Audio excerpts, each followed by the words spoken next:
আসসালামু আলাইকুম ওয়া রাহমাতুল্লাহ। সম্মানিত দর্শক, আশা করি ভালো আছেন।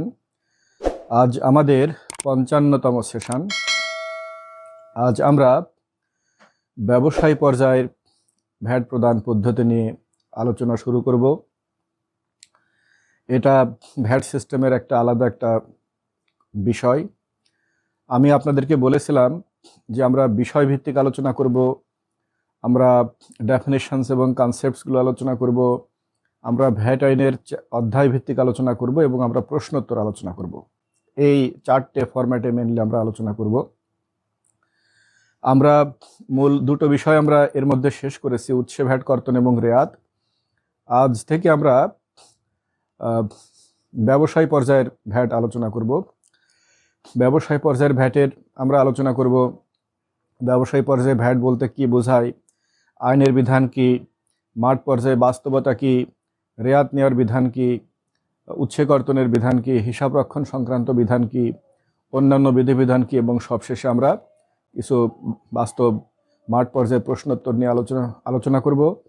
আমি আশা করি ৭-৮টা সেশনের মধ্যে আমরা ব্যবসায়ী পর্যায়ের ভ্যাট প্রদান পদ্ধতি শেষ করব। মাঝে মাঝে আমি ২-১টা সেশন অন্য দিকেও যাব, যেমন ২-১টা প্রশ্নোত্তর সেশন হয়তো করতে পারি। তো প্রিয় দর্শক, আমরা আজ আমাদের ব্যবসায়ী পর্যায়ের ভ্যাটের প্রথম সেশন। আমরা বলি, ইংরেজিতে বলি ট্রেডিং স্টেজ ভ্যাট, ব্যবসায়ী পর্যায়ের ভ্যাট। তো প্রথমে আমাদের বোঝা দরকার যে ব্যবসায়ী পর্যায়, ট্রেডিং স্টেজ বলতে আমরা কি বুঝি। যদি ব্যবসায়ী পর্যায় যদি থাকে ভ্যাটের, তাহলে আরও অন্য কোনো পর্যায় আছে। তো সেগুলোর পার্সপেক্টিভে আমাদের বুঝতে হবে যে ব্যবসায়ী পর্যায়ের ভ্যাট বলতে আমরা কি বুঝি। আমরা জানি ভ্যাট মূলত পণ্যের উপরে আর সেবার উপরে। ভ্যাট মূলত আদায় করা হয়, আহরণ করা হয় এবং প্রদান করতে হয় পণ্যের উপরে আর সেবার উপরে। পণ্য এমন একটা জিনিস, এটা মুভ করে, পণ্য চলতে থাকে, পণ্য বিভিন্ন দিকে চলতে থাকে, চলতে চলতে শেষ পর্যন্ত যে সর্বশেষ ভোক্তার হাতে পৌঁছায়। আর সেবা চলতে থাকে না, সেবা যখন প্রদান করা হয় তখনই সেবা শেষ হয়ে যায়। এই জন্যে পণ্যের ক্ষেত্রে বিভিন্ন স্থানে ভ্যাট কালেকশন করতে হয়। এই জন্য ভ্যাটকে বলা হয় বহু স্তর বিশিষ্ট কর ব্যবস্থা, মাল্টিপল স্টেজ ট্যাক্সেশন সিস্টেম। করকে থিওরিটিক্যালি, তাত্ত্বিকভাবে করকে বিভিন্ন দৃষ্টিভঙ্গি থেকে বেশ কয়েক ভাগে ভাগ করা যায়। একটা দৃষ্টিভঙ্গি হলো স্টেজ অফ অ্যাপ্লিকেশন। তো স্টেজের ভিত্তিতে করকে দুই ভাগে ভাগ করা যায়। এক হলো সিঙ্গেল স্টেজ ট্যাক্স আর মাল্টিপল স্টেজ ট্যাক্স। এক স্তর বিশিষ্ট কর আর বহু স্তর বিশিষ্ট কর। এক স্তর বিশিষ্ট কর হলো যে করের ইম্প্যাক্ট এবং ইনসিডেন্স, ভার এবং প্রভাব এক স্তরেই শেষ হয়ে যায়। যেমন আয়করের ভার এবং প্রভাব এক স্তরেই শেষ হয়ে যায়। একজন ব্যক্তি, তিনি আয়কর প্রদান করেছেন, ধরুন কোনো একটা অর্থ বছরে তিনি ৮০,০০০ টাকা আয়কর প্রদান করেছেন। এই ৮০,০০০ টাকা আয়কর তিনি প্রদান করেছেন, ভারটা তার উপরে পড়েছে। এই ৮০,০০০ টাকা আয়কর প্রদান করার ফলে তার ৮০,০০০ টাকার ক্রয় ক্ষমতা কমে গেছে, ইম্প্যাক্টটাও তার উপরে পড়েছে। এর অন্য কোথাও এর কোনো কানেক্টিভিটি হয়তো বা আছে, আমি বলবো যে স্ট্রং কানেক্টিভিটি নেই এবং ইম্প্যাক্ট নেই। এই এক স্তরেই এই আয়করের যাবতীয় কিছু সীমাবদ্ধ। এই জন্যে আয়করকে বলা হয় এক স্তর বিশিষ্ট কর। আর ভ্যাট হলো বহু স্তর বিশিষ্ট কর। আমরা জানি ভ্যাটের রেয়াত সিস্টেম আছে। এক স্টেজে যে ভ্যাট পরিশোধ করা হয়, সেটা পরবর্তী স্টেজে যে আবার রেয়াত নেওয়া হয়, সেই স্টেজে যে ভ্যাট পরিশোধ করা হয় সেটা আবার পরবর্তী স্টেজে যে রেয়াত নেওয়া হয়। যার ফলে ভ্যাটে এই প্রত্যেকটা স্টেজ একটার সাথে আরেকটা সম্পর্কিত। একটা পণ্য উৎপাদন থেকে শুরু করে, শুধু উৎপাদন না, এই পণ্যের সমস্ত র ম্যাটেরিয়াল কালেকশন প্রক্রিয়া থেকে শুরু করে সর্বশেষ ভোক্তার হাতে পৌঁছানো পর্যন্ত পণ্যটা, আমি বলবো যে পণ্যটা একেবারে ভোগ হয়ে পণ্যটা শেষ হয়ে যাওয়া পর্যন্ত এই সব স্তরের মধ্যে একটা কানেক্টিভিটি থাকে। এজন্য ভ্যাটকে বলা হয় বহু স্তর বিশিষ্ট কর ব্যবস্থা। তো আমরা এটুকু বুঝলাম যে এক স্তর বিশিষ্ট কর কি, বহু স্তর বিশিষ্ট কর কি? আমরা বুঝলাম যে ভ্যাট একটা বহু স্তর বিশিষ্ট কর ব্যবস্থা। আমরা জানি পণ্যের উপরে ভ্যাট, সেবার উপরে ভ্যাট, পণ্য মুভমেন্ট করে, বিভিন্ন স্টেজে পণ্য মুভমেন্ট করে। এর মধ্যে একটা স্টেজ হচ্ছে ব্যবসায়ী পর্যায়, ট্রেডিং স্টেজ। পণ্য যে বাজারে আসে, আমরা যে পণ্য কিনি, বিভিন্ন জায়গা থেকে আমরা পণ্য কিনি।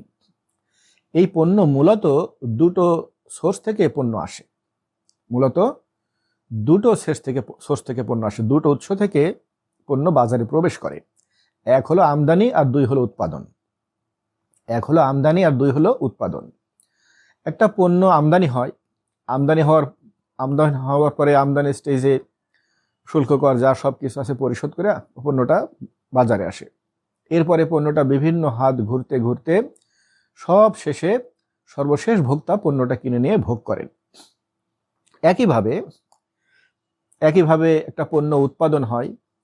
পণ্য উৎপাদন হলে উৎপাদন করার পরে পণ্যটা বিক্রি করা হয়।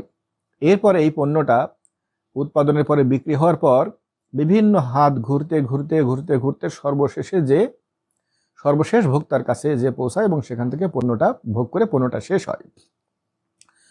আমদানি এবং উৎপাদন করার পর থেকে শুরু করে সর্বশেষ ভোক্তার হাতে পৌঁছানো পর্যন্ত, এই যে আমি বললাম বিভিন্ন হাত ঘুরতে থাকে, বিভিন্ন স্থান ঘুরতে থাকে, বিভিন্ন স্থানে বিক্রি হতে থাকে। সেই স্থানগুলো কি কি? সেগুলো হলো dealer, distributor, commission agent, departmental store, general store, super shop, mega mall, পাইকারি বিক্রেতা, খুচরা বিক্রেতা। এইগুলো হলো মাঝখানের সব বিক্রয় পর্যায়। এই মাঝখানের যে বিক্রয় পর্যায়গুলো, এই পর্যায়গুলোকে আমরা এক কথায় বলি ব্যবসায়ী পর্যায়, ট্রেডিং স্টেজ। মাঝে মাঝে এটাকে দুই ভাগে ভাগ করা হয়, পাইকারি পর্যায় এবং খুচরা পর্যায়ে বলা হয়। তবে আমাদের দেশে আমরা বিশেষ করে ভ্যাট ব্যবস্থায় আমরা ট্রেডিং স্টেজ বলি, একভাবেই আমরা এটাকে আইডেন্টিফাই করি, ব্যবসায়ী পর্যায়। তো পণ্যের ক্ষেত্রে ভ্যাট আদায় করতে হয় আমদানি পর্যায়ে, যখন পণ্যটা প্রবেশ করে যদি ভ্যাট থাকে। ভ্যাট আদায় করতে হয় উৎপাদন পর্যায়ে, যখন পণ্যটা উৎপাদন হয়ে মার্কেটে বিক্রি হয়, তখন যদি ওই স্টেজে ভ্যাট থাকে। ট্রেডিং স্টেজে এই যে যত স্থান, এই সকল স্থানে প্রায় সকল স্থানে, সব স্থানে ভ্যাট নেই। কোথায় ভ্যাট আছে, কোথায় ভ্যাট নেই, সেটা বুঝতে হবে, আমরা ডিসকাশন করব। আজকে আমরা জেনারেল ডিসকাশন করছি ট্রেড ভ্যাট কি। আজকে আমরা শুধু ট্রেড ভ্যাট কি এটুকুই ডিসকাশন করব। তো এই এত স্থানে যখন বিক্রি হয়, তখন চিন্তা করতে হবে যে এই পণ্যের উপরে ট্রেড ভ্যাটের পদ্ধতি কি। সবচেয়ে বেশি স্থানে বিক্রি হয় হচ্ছে ট্রেডিং স্টেজে। উৎপাদনের স্থান খুব বেশি নেই আমাদের দেশে। উৎপাদনের স্থান আমি ফর শিওর আমি বলতে পারবো না, তবে আমার মনে হয় 10-20 হাজার প্লেসের বেশি মনে হয় নেই উৎপাদনের স্থান। আমদানির স্থান তো আরো কম, আপনারা জানেন। আমাদের কয়েকটা কাস্টম স্টেশন, সব মিলে খুব ছোট বড় মিলে আমার মনে হয় বড় কাস্টম হাউস আছে প্রায় 5-6টা, আর মাঝারি ধরনের আছে আর 7-8টা, আর খুব ছোটখাটো আছে প্রায় 20-25টা মতো। তো এই আমদানিতে এই ধরেন সর্বমোট মিলে আমার মনে হয় 40-50টা স্থানে শুল্ক কর আদায় করা হয়, ভ্যাট আদায় করা হয়। আমদানিতে মাত্র এই কয়টা স্থান, উৎপাদনে খুব একটা বেশি না। ট্রেডিং স্টেজে লক্ষ স্থানে বিক্রি হয়, লক্ষ স্থানে। আপনি চিন্তা করে দেখেন, আপনার বাসার কাছ থেকে শুরু করে সারা ঢাকা শহর, সারা দেশ, গ্রামে গঞ্জে কত দোকানপাট, খুচরা বিক্রেতা, পাইকারি বিক্রেতা, commission agent, dealer, distributor, mega mall, super shop, পাইকারি দোকান, খুচরা দোকান, ছোট দোকান, বড় দোকান, কত লক্ষ প্লেস আছে। বাংলাদেশ দোকান মালিক সমিতির হিসাব অনুসারে সারা দেশে প্রায় 35 লক্ষের কাছাকাছি, অনেক আগের একটা হিসাব ছিল আরো কম, এখন বেড়েছে।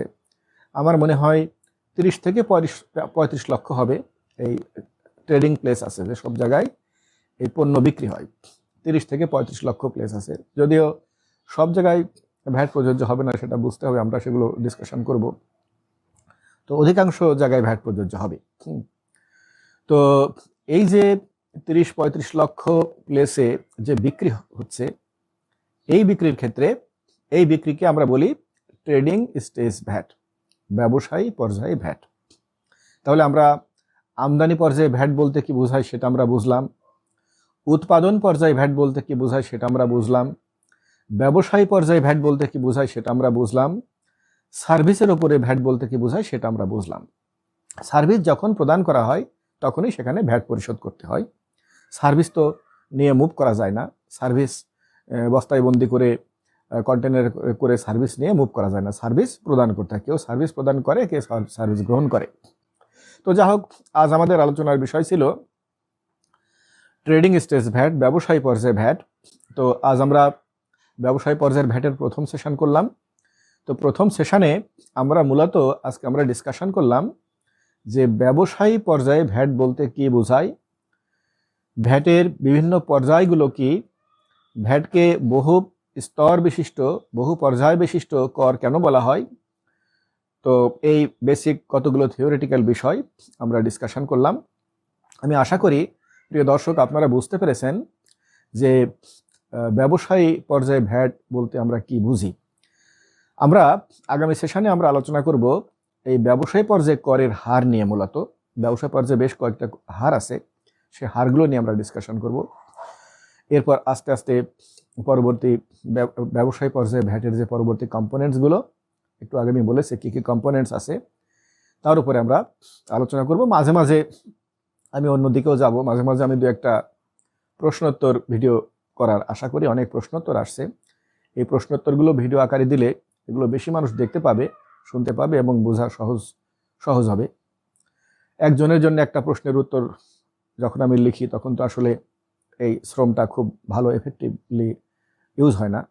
তাই যদি এই প্রশ্নোত্তরগুলোর উপরে ভিডিও করা হয় তাহলে প্রচুর মানুষ দেখতে পাবে, শ্রমটা সার্থক হবে আশা করি। তো প্রিয় দর্শক, ব্যবসায়ী পর্যায়ে ভ্যাট বলতে কি বোঝায় সেটা আমরা আজকে আলোচনা করলাম। আমাদের আলোচনা আজকে প্রায় শেষ। অনুগ্রহ করে সাবস্ক্রাইব বাটনে ক্লিক করুন এবং বেল আইকনে ক্লিক করুন, তাহলে আমাদের ভিডিওগুলো নিয়মিত আপনাদের কাছে পৌঁছে যাবে। এবং লাইক, শেয়ার, কমেন্ট করুন। আজকের মতো এখানেই শেষ করছি, পরবর্তী সেশনে আবার দেখা হবে। অনেক ধন্যবাদ। খোদা হাফেজ। আসসালামু আলাইকুম ওয়া রাহমাতুল্লাহ।